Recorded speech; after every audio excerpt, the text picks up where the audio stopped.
ओम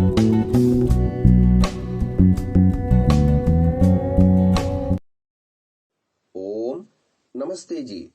51वीं श्रव्य कणिका वैदिक संपत्ति। इस पुस्तक के लेखक हैं पंडित रघुनंदन लाल जी शर्मा।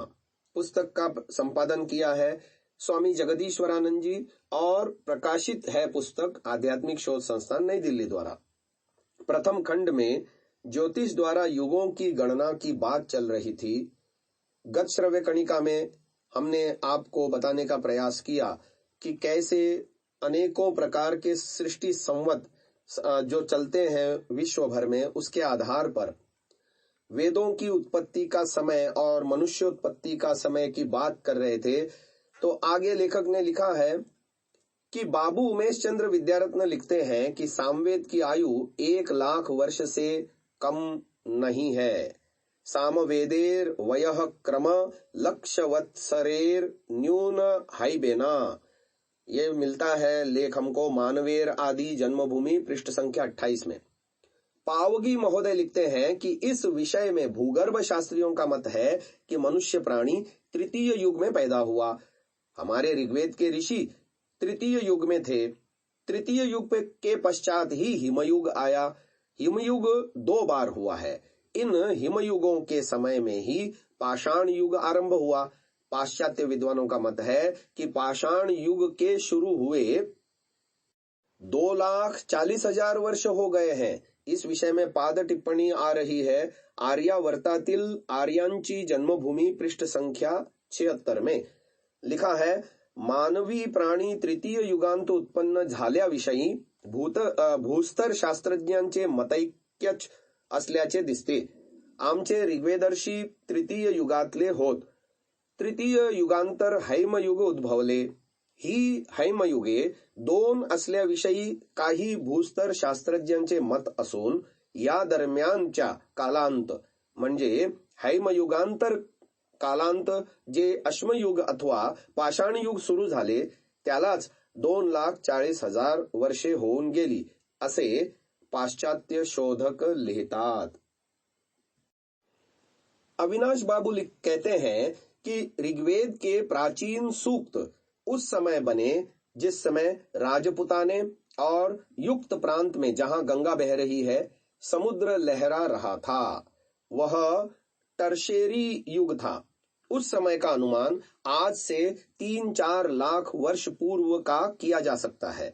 भूगर्भ संबंधी साक्ष्यों से सिद्ध है कि संसार और भारत भूमि में टर्शेरी युग के मायोसीन और प्लायोसीन विभाग में मनुष्य प्राणी उन्नत हुआ। प्राचीन वैदिक सभ्यता अत्यंत भूतकालीन है, जो करोड़ों नहीं तो लाखों वर्ष की प्राचीन कही जा सकती है।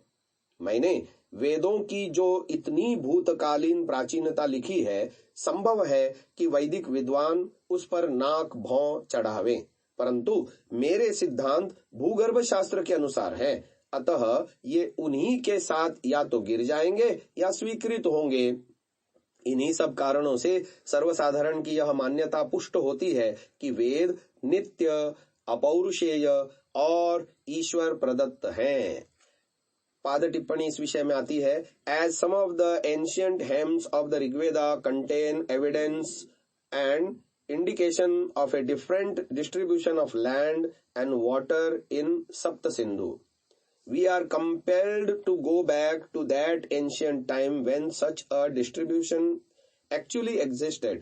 The result of geological investigation go to show that modern Rajputana was a sea in a tertiary area, and the Gangetic through to the east of the Punjab was also a sea up to the end of the Miocene epoch.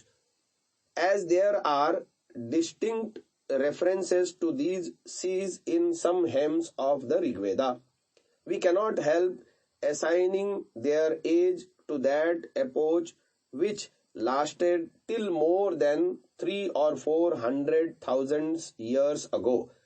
There is also geological evidence to show that man flourished on the global and in India in Miocene and Pliocene epoch, Rigvedic India, page number 556 to 557।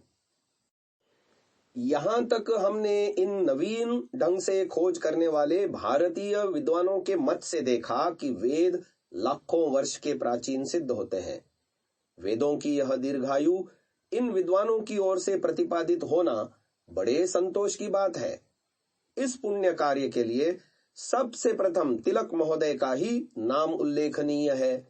Europe निवासियों के निष्कर्ष का परित्याग करके स्वतंत्र रीति से वेदों का काल निकालना और उनके निकाले हुए समय से अधिक बतलाकर इजिप्ट और बेबीलोन की सभ्यता के साथ मेल मिलाना उनका ही तो काम था।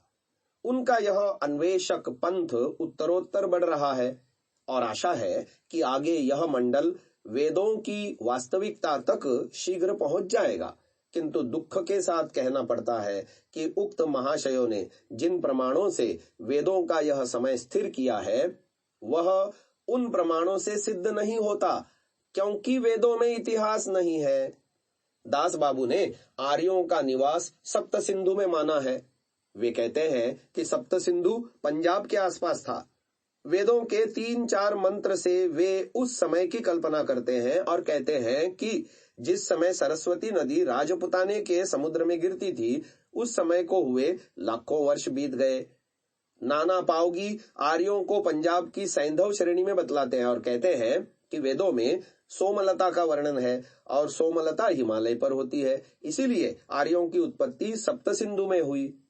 हमारा विश्वास है कि ये कल्पनाएं ठीक नहीं है, अतएव हम यहाँ सप्त सिंधु, सोमलता, सरस्वती और समुद्र का विस्तार पूर्वक वर्णन करके देखना चाहते हैं कि वेदों में आए हुए इन शब्दों और मंत्रों का क्या अर्थ है। आगे शीर्षक आ रहा है सप्त सिंधु देश। सप्त और सिंधु शब्द वेदों में है, परंतु वे सर्वत्र सातों इंद्रियां, वाणी और सूर्य की किरणों के लिए ही आते हैं, पृथ्वी के किन्हीं 7 नदियों के लिए नहीं। जिस प्रकार 7 इंद्रियों, 2 आंख, 2 कान, 2 नासिका छिद्र और मुख, इनसे शिरस्थान सप्त सिंधु है, और जिस प्रकार 7 किरणों से द्यौ स्थान सप्त सिंधु है, उसी प्रकार 7 नदियों से सप्त सिंधु हो सकता है। परंतु भारतवर्ष को या उसके किसी प्रांत को आर्यों ने सप्त सिंधु के नाम से कभी नहीं पुकारा।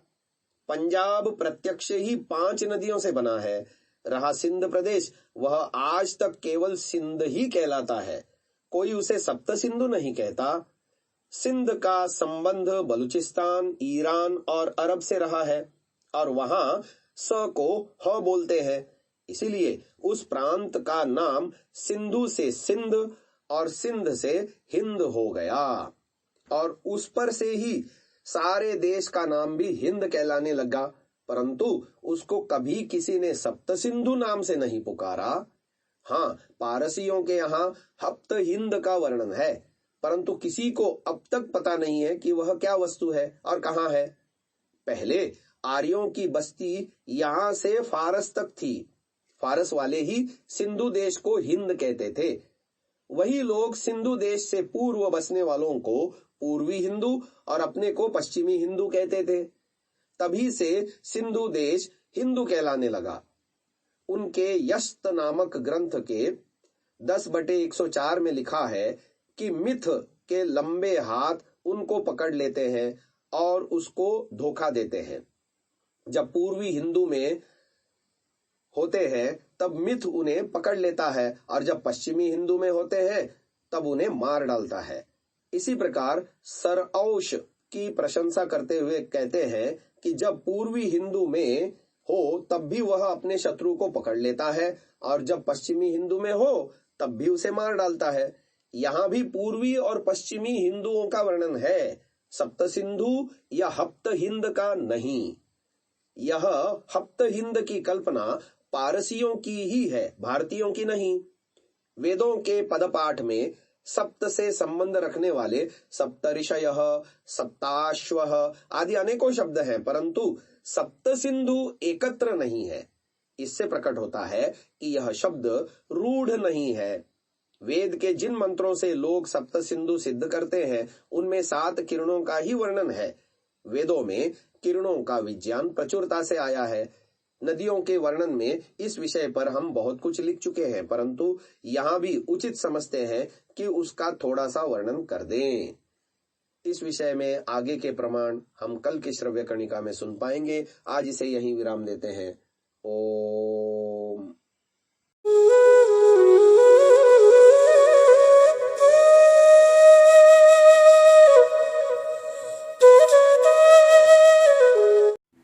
डाउनलोड सांसा ऐप, आरवीरदल ऐप, विजिट sansa.org, rvirdal.in।